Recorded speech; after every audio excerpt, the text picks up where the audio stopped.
오늘 나는 누구인가 제목으로 하나님 말씀 함께 나누기 원합니다. 추석 명절이 시작이 됐습니다. 이번 추석이 여러분 모두에게 넉넉하고 풍성하고 또 감사한 추석 되시기를 축복합니다. 신문에 보니까 작년에 카카오 내비를 이용하여서 시가에도 가고 본가에도 처가에도 간 분들의 이동 경로를 살펴보니까 결혼한 부부가 보통 시가에 먼저 갑니다. 그래서 이 시간쯤 추석 전날 오전에 시가에 갔다가 처가로 옮겨가는 시간대가 내일, 그러니까 추석 당일날 오후 3시 정도 점심 먹고 이렇게 이동을 하더라는 것입니다. 그래서 추석 당일 오후 3시가 되면 아들은 사위가 되고 며느리는 딸로 바뀌는 시점이 당일 오후 3시라고 합니다. 그리고 이제 추석 다음 날은 보통 집에서 쉬든지 공원이나 혹은 동해안이나 골프장이나 영화관으로 놀러 나가는 경우가 많더라는 것입니다. 그런데 이렇게 좋고 참 즐거운 명절을 지나면서 사건 사고도 많이 일어나지만은 부부싸움을 하는 가정들이 많고 또 그래서 이혼율도 이때 급격히 높아진다는 것입니다. 실제 이제 작년에 법원 행정처 통계에 따르면은 추석 전후, 설날 전후 해가지고 하루에 평균 이혼 신청 건수가 577건이었답니다. 평소에는 하루에 298건인데 2배 이상, 2배 가까이 이렇게 늘어나는 것을 보여주고 있습니다. 그래서 이번에도 청와대 홈페이지에 추석 명절 폐지 청원이 올라왔습니다. 작년에도 올라왔는데 이번에도 올라왔습니다. 폐지해 주든지 간소화해 달라는 것입니다. 어떤 분이 이렇게 썼습니다. 명절만 되면 이혼율이 폭증하고 장시간 운전해야 하는 남성들, 제사 음식을 준비하는 여성들도 힘들어한다. 조상께 예를 갖추고 친지들과 함께 할 수 있는 순기능도 있지만 명절 준비로 힘들어하는 사람이 더 많다. 미국의 추수감사절처럼 간략하게 명절을 보내자라고 대안까지 제시를 했습니다. 아니, 제가 이렇다는 게 아니고 청와대 홈페이지에 이런 글이 올라왔다는 것입니다. 여러분, 우리 사람은 사회적인 존재입니다. 사람은요, 사회 속에서 살아가고 공동체 속에서 살아갈 수밖에 없게 되어 있습니다. 어떤 분들, 요즘 이제 젊은 분들은 싱글로 혼자 사는 경우도 있습니다. 그래서 마치 세상과 담 쌓고 자기 혼자 지금 살고 있는 것처럼 생각하지만 사실은 그렇지 않습니다. 입고 있는 옷 자기가 만들었습니까? 먹는 음식 자기가 농사 지었습니까? 쓰는 TV, 컴퓨터, 스마트폰 누군가 다 만들어 줘서 서로 사고 팔고 하면서 함께 살고 있는 것입니다. 그러니까 우리 사람은 싫어도 거절해도 어떤 사회라는 곳에서, 공동체라는 곳에서 완전히 벗어날 수는 없는 것입니다.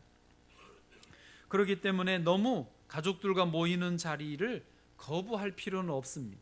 공동체에 함께 지내는 거 너무 힘들어할 필요는 없다라는 말입니다. 솔직히 따지고 보면 가족과 함께 모이는 자리, 친지들 모이는 자리, 공동체 어울리는 자리가 불편하게 될 때는 언제냐면 사실 근본적으로 원인은 내가 누구인지, 오늘 이 제목처럼 그게 불분명하기 때문에, 그게 문제가 되기 때문에 불편해지는 것입니다.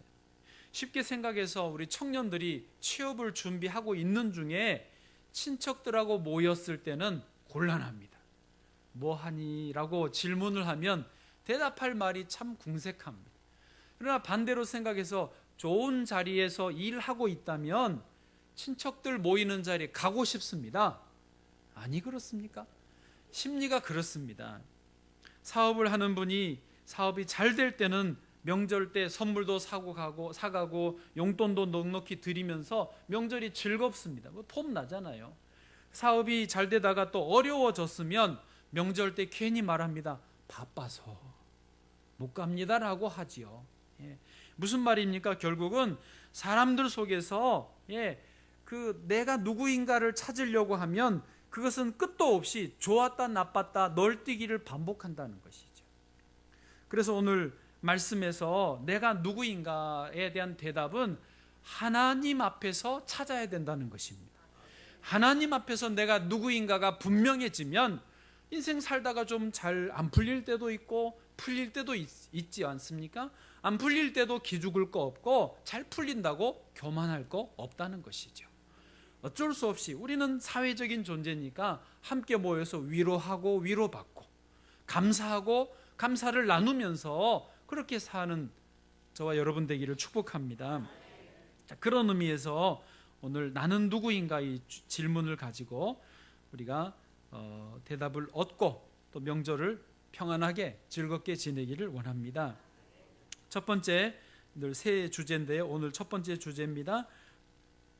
우리의 생각과 정신을 일깨워주는 어떤 그 놀램이 필요하다는 것입니다. 좀 표현이 이상합니다만은 본문을 읽으면 이해가 되실 것입니다. 31절입니다. 같이 읽겠습니다. 시작. 갈릴리의 가버나움 동네에 내려오사 안식일에 가르치심에. 아멘. 자, 예수님께서 사역의 초기이신데요. 갈릴리의 나사렛에서 이제 가버나움으로 오셨습니다.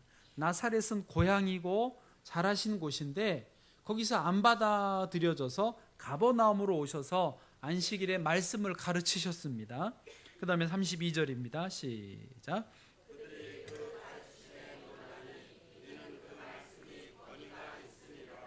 아멘. 여러분 그분들을 생각해 보시면 이해하실 겁니다. 예수님이 말씀을 가르치셨을 때 사람들이 깜짝 놀랐습니다. 왜냐하면 예수님의 어떤 신적인 권위가 있었고 그 말씀의 내용이 너무 능력이 있었기 때문에 놀랬던 것입니다. 그래서 거기 32절에 그들이 그 가르치심에 놀라니라고 되어 있죠? 여보세요? 네, 논란이라고 되어 있죠. 그 논란이가 헬라어로 에크플레소라는 말인데요. 에크는 뭐뭇으로부터 밖으로 이런 의미고 플레소라는 말은 치고 나오다라는 뜻입니다.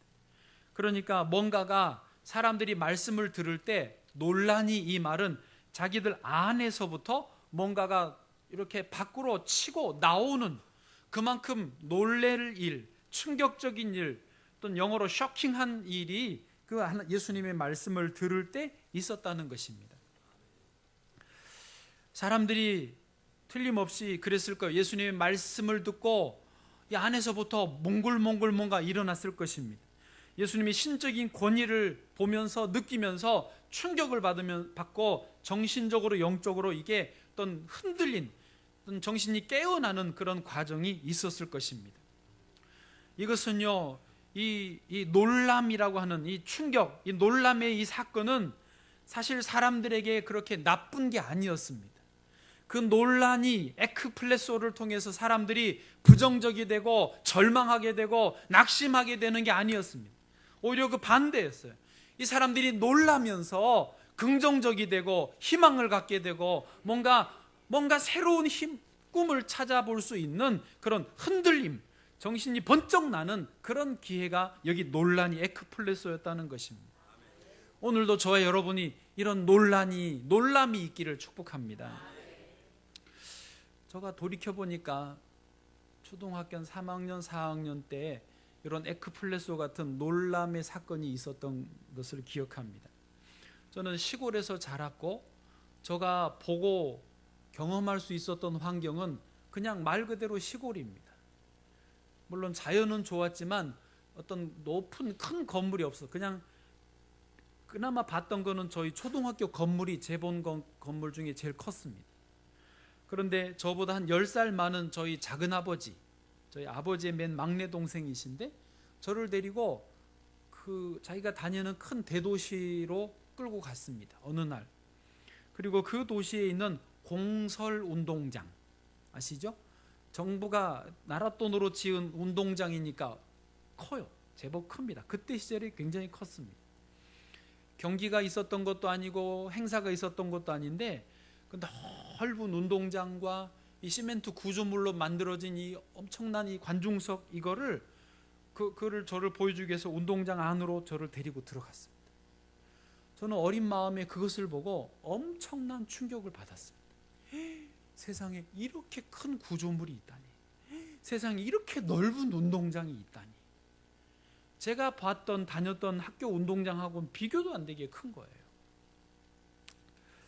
제가 그렇게 정신적으로 충격을 받고 이러고 있을 때 저희 작은 아버지가 저의 귀에 말을 넣어줬습니다.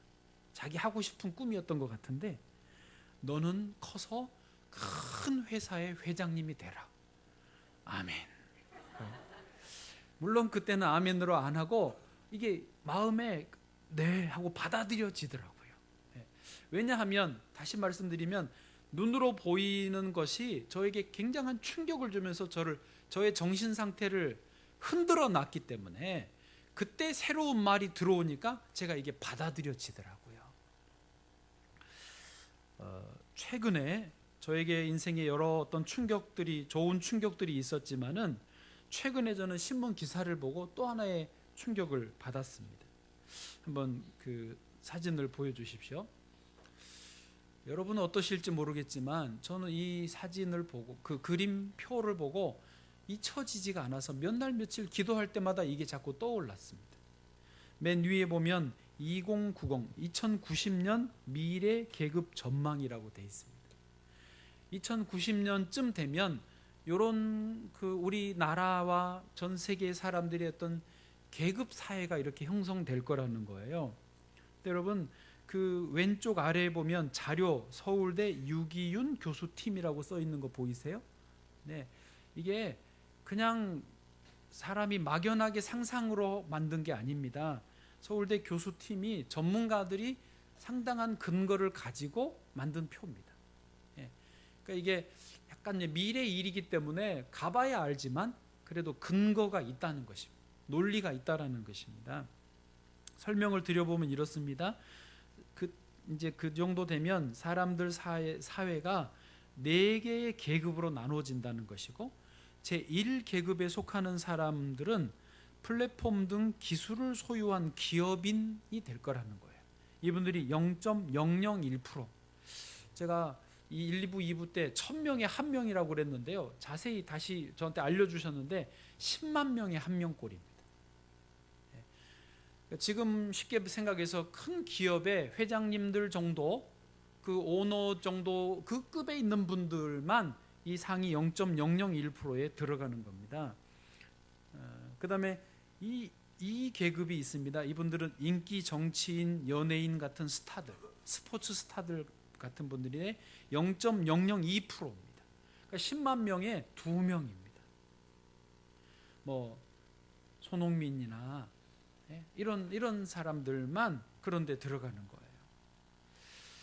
그리고 제3계급에는 누가 차지하냐면 사회 전반의 일자리를 대체할 AI라고 돼 있죠. 로봇들이 중요한 일자리들을 다 차지합니다. 그리고 제4계급에 어려운 말로 프레카라이트라고 써 있죠. 카리아트라고 써 있는데 쉽게 말해서 단순 노동자입니다. 이분들은 이제 99.997%인데 10만 명에서 3명 빼고 다 여기에 속한다는 말이 됩니다.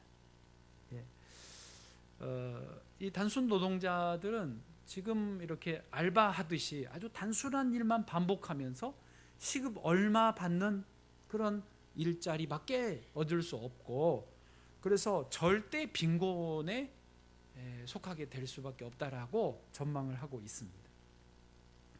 그도 그럴게요. 지금 전 세계적으로 이 부의 이 불평등, 그러니까 돈이 있는 사람들은 갈수록 더 많이 벌고 없는 사람들은 이상하게 열심히 살아도 생활이 나아지지 않습니다. 형편이 좋아지지 않고 이상하게 갈수록 쪼달려져 가고 있는데 이게 점점 가속화될 거라는 거고, 또 하나는 이 기술이라고 하는 것을 원천 기술, 플랫폼을 만들어주는, 핸드폰을 만들어서 깔아주고 핸드폰에 안드로이드 깔아주고 그리고 그 안드로이드 안에서 놀아 라고 해놨잖아요. 그러면 우리는 2년에 한 번씩 거의 100만 원 돈을 내서 새 핸드폰을 사잖아요. 그리고 그 새 안드로이드에서 놀고 있잖아요. 구글에서 놀고 있잖아요. 그 원천 기술을 가진 사람들은 0.001% 거기에 있고 나머지는 다 그 밑에서 노는 거예요. 그리고 평생 돈 뺏기고 시간 뺏기고 에너지 뺏기고 시키는 대로 노예처럼 사는 것입니다. 죄송합니다. 너무 심하게 표현해서. 근데 이게 거의 근거 없는 말은 아닙니다. 저는 이걸 보면서 상당한 또 한 번의 충격을 받았습니다. 물론 제 마음이 한편으로는 부정적인 그림자도 드리워졌지만 또 한편으로는 이거는 고민해야 될 문제다. 이렇게 정말 된다면 마치 하나님이 우리 사람들을, 믿음의 사람들을 애굽에서 출애굽시켜준 노예에서 벗어나게 했는데 다시 노예 상태로 되돌아가고 있는 꼴이 되기 때문에 우리에게 고민이 되는 것입니다. 그래서 이것을 예측하는 것은 꼭 이렇게 된다라기보다 우리의 정신을 차리게 해주는 거예요. 우리를 영적으로 깨어나게 해주는 거예요. 늘 제가 말하지만 우리 청년들이 저 말을 싫어할 수도 있어요. 핸드폰을 던져버려라 제발. 핸드폰이 망조다 그랬더니 이 말을 따라 하더라고요. 그럼 핸드폰 안에서 놀고 있는 거 너무 좋아하지 마세요.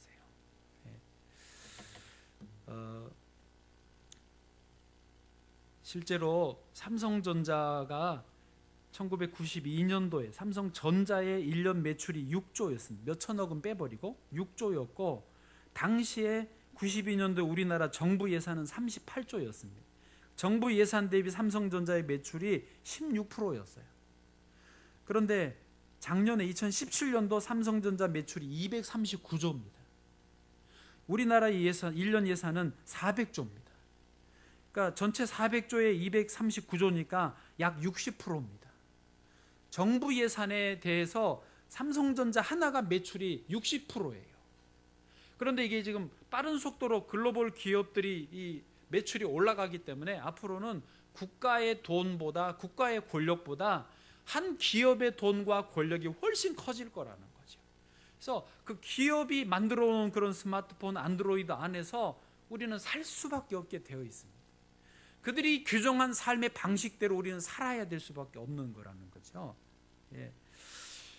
그런 의미에서 우리는 질문을 진지하게 던져야 됩니다.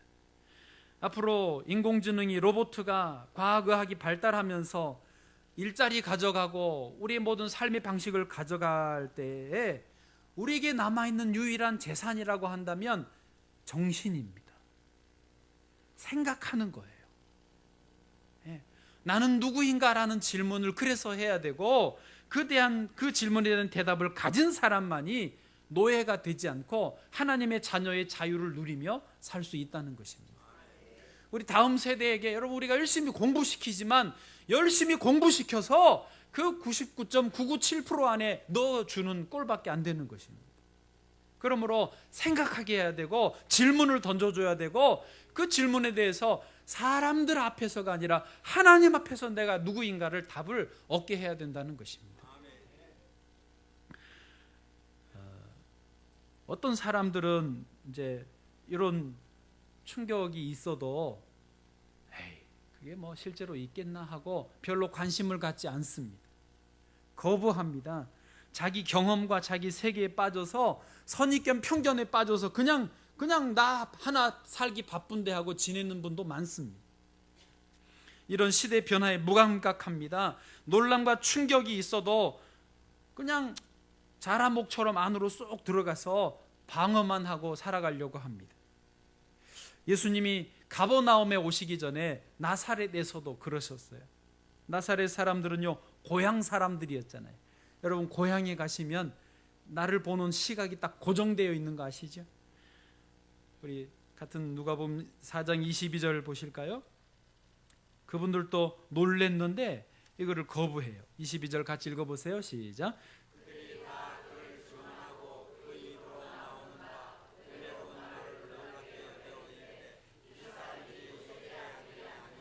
아멘. 거기 중간에 보십시오. 은혜로운 말을 놀랍게 여겨. 이 나사렛 사람들도 예수님 말씀을 듣고 놀라기는 놀랐어요. 충격을 받기는 받았어요. 그러나 거절하죠. 그 다음 말이 이 사람이 요셉의 아들 아니냐? 내가 너 아는데 너 뭐 그런 잘난 척하냐? 이렇게 말을 하는 겁니다. 나사렛 사람. 그리고 심지어 29절 29절 시작. 일어나 동네 밖으로 쫓아내어 그 동네가 건설된 산 낭떠러지까지 끌고 가서 밀쳐 떨어뜨리고자 하되. 아멘. 자꾸 이상한 소리 하니까 예수님을 낭떠러지로 끌고 가서 밀어서 떨어뜨리려고 했습니다. 여러분, 새 포도주는 새 부대에 담으라고 했습니다. 우리가 주님 안에서 새로운 말을 들어야 됩니다. 충격을, 정신적으로 영적으로 충격을 받고 놀래고, 그래서 긍정적인 방향으로, 발전적인 방향으로 갈 수 있어야 됩니다. 오늘이 그런 날이 되기를 축복합니다. 우리 찬양 하나 하고 하실까요? 신실하게 진실하게. 조금 더운 것 같죠? 네. 1부 때 온도 맞춰놓은 거를 3부 때도 두면 안 됩니다. 네, 신실하게 진실하게.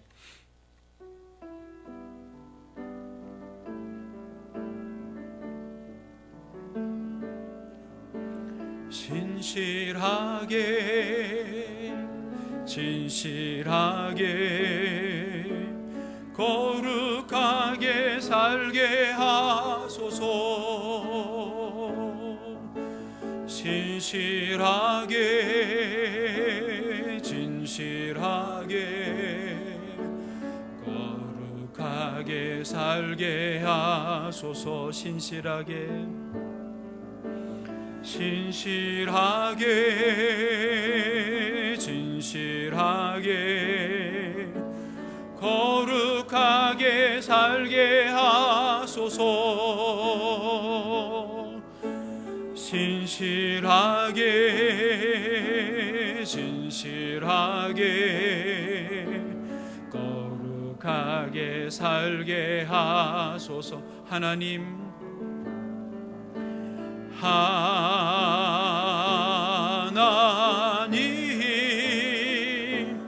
나의 마음 만져주소서. 하나님,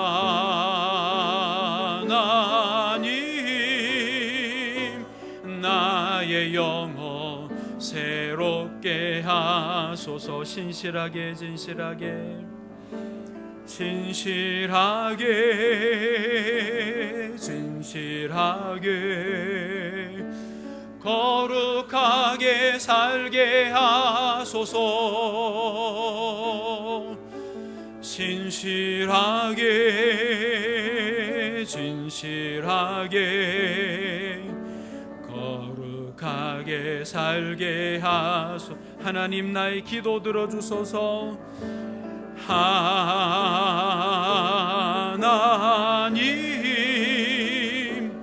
나의 기도 들어주소서. 하나님,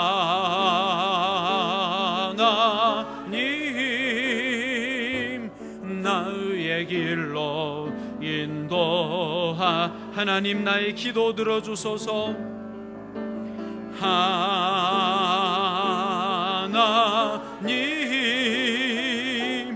나의 기도 들어주소서.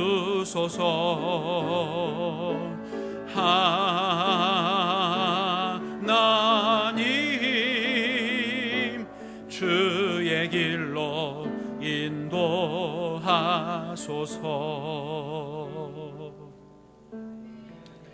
할렐루야. 예, 이제 시원해졌습니다. 두 번째로, 그래서요, 이제 그 충격을 받았다면 정직하게 영적으로 정신적으로 내가 누구인지에 대한 답을 얻어야 된다는 것입니다. 자, 오늘 본문의 33절 같이 보겠습니다. 시작.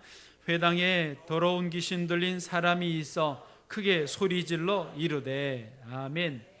그 회당에 마침 더러운 귀신 들린 한 사람이 있었습니다. 그런데 이 사람이 가만히 있지 않고 크게 소리를 지르네요. 예, 뭐라고 지르냐? 34절입니다. 같이 읽어보세요. 시작. 아, 나사렛 예수여, 우리가 당신과 무슨 상관이 있나이까? 우리를 멸하러 왔나이까? 나는 당신이 누구인 줄 아노니 하나님의 거룩한 자니이다. 아멘. 저를 봐보십시오. 여러분, 보통 귀신이 역사하면 그 참 기분 나쁘지 않습니까? 예, 힘듭니다. 요란해집니다. 그런데요, 생각을 좀 바꿔보면 이 순간에 있어서만큼은 예수님은 제가 볼 때 기분이 좋으셨을 것 같아요. 왜요? 지금 이 귀신이 말이죠, 알아서 귀신같이 예수님을 알아보고 예수님이 또 게다가 누구라고 하는 소개를 다, 홍보를 다 해주고 있지 않습니까? 조금 전에 33절에 크게 소리 질렀다고 그랬죠? 크게 마이크에 대고 소개를 해주는 거예요. 34절 다시 보십시오. 아, 나사렛 예수여 하면서 중간에 생략하고 뒤에 보면 나는 당신이 누구인 줄 아노니 하나님의 거룩한 자니이다. 이 말을 지금 누가 다 듣고 있어요? 회당에 있는 사람들이 다 듣고 있어요. 안 그러면 예수님이 스스로 내가 하나님의 아들이거든 이래야 되실 판인데 귀신이 알아서 귀신같이 알고 소개해 주니까 얼마나 땡큐입니까? I know who you are. 당신이 누구인지 내가 안다고. 예. 영어 성경이 그렇게 돼 있어요. 예. 여러분 한번 따라하세요. 귀신은 귀신같이 안다. 정말이에요. 귀신같이 압니다. 좀 이게요, 귀신이 귀신같이 알지만 사실 따지고 보면 세상도 내가 누군지를 정확하게 알더라고요. 당연히 하나님도 내가 누군지를 잘 아십니다. 한 번은 스게와의 7 아들들이 예수님의 이름을 빙자해서 귀신을 쫓아내려고 했던 적이 있습니다. 그런데 그 귀신이 보니까 저 스게와의 7 아들들이 예수님을 제대로 안 믿어. 그리고 그냥 예수님의 이름만 부른 거예요. 그 어떻게 됐게요? 귀신이 덮어 씌워졌어요. 네. 한번 보실래요? 사도행전 19장 15절. 악귀가 대답하여 이르되 내가 예수도 알고 바울도 알거니와 너희는 누구냐? 아마도 그랬을 거예요. 16절. 악귀 들린 사람이 그들에게 뛰어올라 눌러 이기니 그들이 상하여 벗은 몸으로 그 집에서 도망하는지라. 귀신 들려버린 거예요. 네. 여러분, 내가 누구인가가 정말 중요합니다. 그런데 사람들이 나를 어떻게 볼까 너무 거기에 매이지 마시고 사람에게 보이는 거 신경 쓰지 말고 하나님 앞에서 내가 누군가, 그걸 영적으로 내가 누군가를 언제나 확인해야 된다는 것입니다. 여러분, 내가 이기적인 사람이면요 금방 압니다. 사람들을. 내가 영적으로 기도하는 사람이면 또 그게 금방 알려집니다. 예. 내가 하나님의 자녀다, 내가 예수님의 사람이다, 그러면 그게 내 속에, 내 안에서 일단 내가 분명하면 사람들도 알고 귀신도 알고 하나님도 안다는 거예요. 내가 내 속에서 이게 분명하지 않으면서 공연히 그런 척하고 아닌 척하고 잘 보이려고, 멋져 보이려고, 예뻐 보이려고, 그거요 다 꽝이에요. 꿈이에요. 소용없는 일이에요. 세상은 그렇게 보여라고 가르칩니다. 더 예뻐 보이게, 날씬해 보이게, 피부 좋아 보이게, 기도하는 사람 척인 척, 예수 잘 믿는 사람인 척, 믿음 좋은 척 보이게 하려고 하지만 아니요, 내가 아는 거예요. 내가 아는 거예요.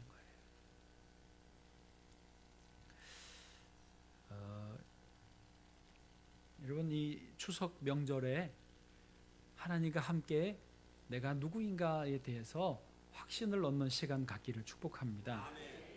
다시 말하지만 사람들에게 잘 보이려고 할 필요 없습니다. 그 우스운 거예요. 요즘에 스타 강사로 뜨고 있는 김창욱 교수님 아세요? 그러니까 이분을 잘 알더라고요. 저는 며칠 전에 알았는데 이분이, 제가 왜 이분에게 찾아봤냐면 나의 귀신 이겨내기라는 강의를 했더라고요. 제가 귀신이 좀 나와서 귀신을 이분이 아는가 하고 찾아봤더니 어쨌든 이분은 예수를 잘 믿는 분이더라고요. 그래서 제가 안심하고 좀 마저 봤습니다. 시간 낭비 안 하려고 확인하고 봤어요. 이분이 귀신을 정의를 그렇게 해놨는데 이야기가 이렇습니다. 귀신의 정의를 자기 컴플렉스예요. 컴플렉스. 자기에게 있는 어떤 그 고민거리, 약점을 귀신이라고 말을 했어요. 그러니까 한 번은 4박 5일 동안 TVN에서 해외로 촬영을 나갔는데 연예인들마다 카메라 PD가 한 대씩 쫓아다니더래요. 그 원래 따라 붙잖아요. 예? 그리고 하루 종일 쫓아다니니까 방구를 못 끼고 참고 참다가 이제 호텔 방에 가서 이제 혼자 있으니까 방구를 낄 옷도 벗고 방구를 끼려고 딱 보는데 카메라가 저기 있더래요. 그리고 돌아보니까 카메라 5대가 침대 위에도 화장실에도 이쪽 의자 위에도 다 현관에도 5대가 설치되어 있어가지고 결국 그 방구를 못 끼고 참았대요. 옷도 마음대로 못 갈아입고 편하게 씻지도 못하고 잠도 못 자고 화장실도 마음대로 못 가고 막 정말 너무 괴로웠대요. 그렇게 이제 4박 5일인데 3일 지나니까 사람들이 다 짜증이 나가지고 말이죠. 쉬지를 못하니까 같이 간 여자분들도 뭐 화가 나가지고 항의하고 그런 일이 있었다는 것입니다. 그런데 더 놀라운 것은 그렇게 4박 5일을 TVN에서 실컷 촬영하고 방송을 정작 내보낼 때는 자기 분량이 통째로 편집돼 버렸대요. 하나도 안 나왔대. 그럴 거 왜 방구 참았던가 하면서 굉장히 힘들어 하더라고요. 이분의 말이 그거예요. 자기에게 귀신이라는 것은 내 안에 있는 컴플렉스, 사람들이 어떻게 나를 볼까, 나는 피부가 안 좋아, 나는 좀 뚱뚱해, 나는 뭐 이거를 못해, 그래서 그걸 가지고 자기가 귀신을 얹고 산다는 거예요. 아무도 신경 안 쓰는데, 아무도 쳐다도 안 보는데, 관심도 없는데 자기 혼자 그러면서 매여가지고 아무것도 못하고 산다는 거예요. 결국 통편집될 거 말이죠. 여러분, 다시 말씀드립니다. 내가 누구인지에 대한 답은 사람들 사이에서 얻으시지 마세요. 내가 누구인지에 대한 답은 하나님 앞에서 내가 누구인가를 얻어야 된다는 것입니다. 하나님 앞에서 난 어떤 사람인가, 난 영적인가, 기도하는가, 난 예수를 잘 믿는가, 난 구원 받았는가, 난 천국의 소망이 확실히 있는가.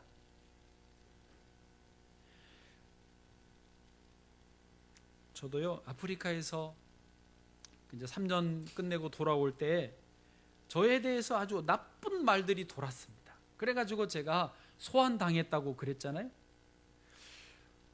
이 주홍 글씨가 여기 쓰여져 가지고 왔어요. 그래도 조금 더운 것 같아요. 그렇죠? 더워요. 좀 시원하게 해주세요. 앞이 엄청 더워요. 지금 9월 중순이지만 이 시간은 덥고 사람들이 이제 옷을 따뜻하게 입기 때문에 더워요. 날씨만 생각하면 안 됩니다. 어디까지 이야기했죠? 주홍 글씨. 사람들이 저한테 그랬어요. 목회를 이제 못할 거라고 생각을 했대요. 이제는 재기가 어렵다라고 생각을 했대요. 저도 그럴지도 모른다라고 생각했습니다. 그래서 택시 운전을 할까? 영어 2급 정교사 자격증이 있기 때문에, 중학교 교사 자격증이 있기 때문에 선생님을 할까? 그런 고민을 했을 정도였습니다.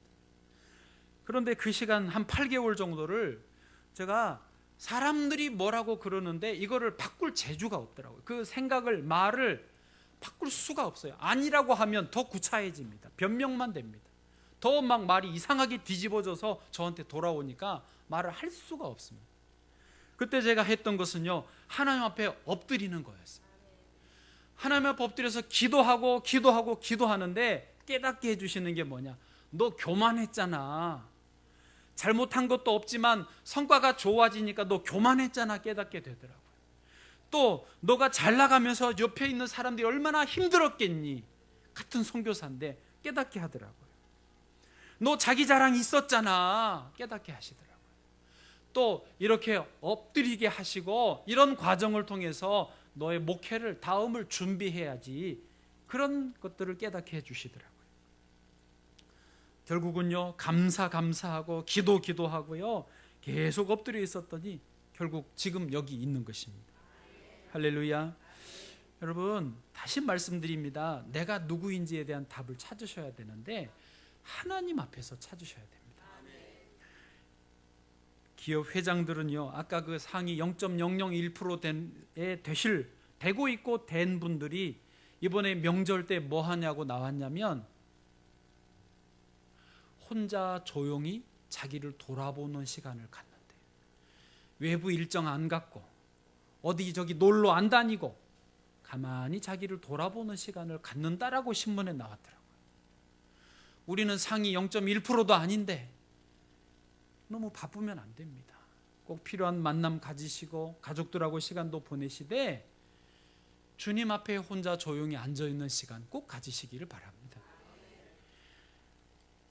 예수님 앞에 있으면 우리는 회복이 됩니다. 우리는 건강해집니다. 우리는 내가 누구인지 알게 되고 살아나게 될 줄로 믿습니다. 오늘 본문에서요, 그 사람이 나옵니다. 35절 같이요, 시작. 예수께서 꾸짖어 이르시되 잠잠하고 그 사람에게서 나오라 하시니 귀신이 그 사람을 무리 중에 넘어뜨리고 나오되 그 사람은 상하지 아니한지라. 아멘. 여러분, 예수님이 나오시고 그 사람이 3번 나옵니다. 그 사람이 예수님 앞에 있었더니 그 사람에게 있는 귀신이 떠나가고 그 사람에게 있는 컴플렉스가 떠나가고 그 사람에게 있는 모든 문제가 떠나가면서 그 사람이 건강하게 회복되어지는 것이 여기 나옵니다. 우리가 예수님 앞에 나올 때만이 회복되어지는 것입니다. 다른 데서 사람 눈치 보시지 말고 주님 앞에 회복되기를 축복합니다. 이제 말씀을 마칠게요. 마지막 세 번째 본문 37절입니다. 그 부분입니다. 시작. 이에 예수의 소문이 그 근처 사방에 퍼지니라. 아멘. 할렐루야. 한번 따라하세요. 소문은 항상 있다. 여기에 나에 대한이 들어가야 됩니다. 나에 대한 소문은 항상 있습니다. 어떤 분들은 그래요. 왜 사람들이 내 말 하냐고, 왜 내 말 하냐고, 그거 싫다고 막 몸소리를 칩니다. 그렇지만은요, 여러분, 우리가 아까 말했죠, 사회적인 존재이기 때문에 말을 혹시 안 할지라도 사람들이 나를 보는 시각, 나에 대한 평가는 다 있습니다. 드리는 말씀은 이거를 인정하시라는 거예요. 어차피 보고 평가하고 말하는 거 인정하세요. 왜 말하냐고 너무 스트레스 받지 마세요. 그리고 이것을 좋은 쪽으로 이용하시면 됩니다.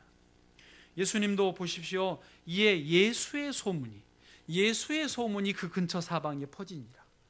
예수님도 소문 났는데 내가 뭐라고 소문 안 나겠습니까? 그런데요, 성경에 보니까 예수님의 소문이 참 많이 납니다. 그리고 그 소문 덕택에 주님은 좋은 일을 많이 하셨습니다. 누가복음 5장 15, 16절에 이렇게 돼 있어요. 예수의 소문이 더욱 퍼짐에 수많은 무리가 말씀도 듣고 자기 병도 고침을 받고자 하여 모여오되. 네, 이 소문을 예수님은 이용하셨어요. 여러분, 우리도 소문이 있을 수밖에 없는데 나에 대한 좋은 소문이 나고 그 좋은 소문으로 주의 일이 이루어지기를 기도하시기 바랍니다. 다만 자기 스스로 자기를 칭찬하지는 마세요. 잠언 27장 2절에 타인이 너를 칭찬하게 하고 너의 입으로는 하지 말며 외인이 너를 칭찬하게 하고 너의 입술로는 하지 말지니라. 우리가 우리 자신을 칭찬할 필요는 없지만 이렇게 잘해서 사람들이 우리를 칭찬하게 만들라는 것입니다. 노예 체육대회가 다가오고 있는데 우리 명성비전교회에 대한 그 소문 때문에 노예 안에 있는 다른 교회들이 지금 겁을 집어먹고 있습니다. 공포의 명성비전교회래. 정말이에요. 나는 우리가 칭찬은 안 하지만 옮겨주는 건 합니다. 예. 저한테 목사님들이 그래요. 명성비전교회를 당할 수가 없다고. 천하무적이라고. 그리고 우리 저분이 그랬어요. 중간에 있는 분이 그랬어요. 저 세 분 중에 중간에 있는 분이 작년에 처음 우리 노예 와가지고 노예에서 우리를 봤나 봐요. 그 명성비전교회 똘똘 뭉친 그 단합된 힘은 어디서 나오는 거냐고. 주님으로부터 나오지. 이게요, 벌써 소문이 퍼지는 거예요.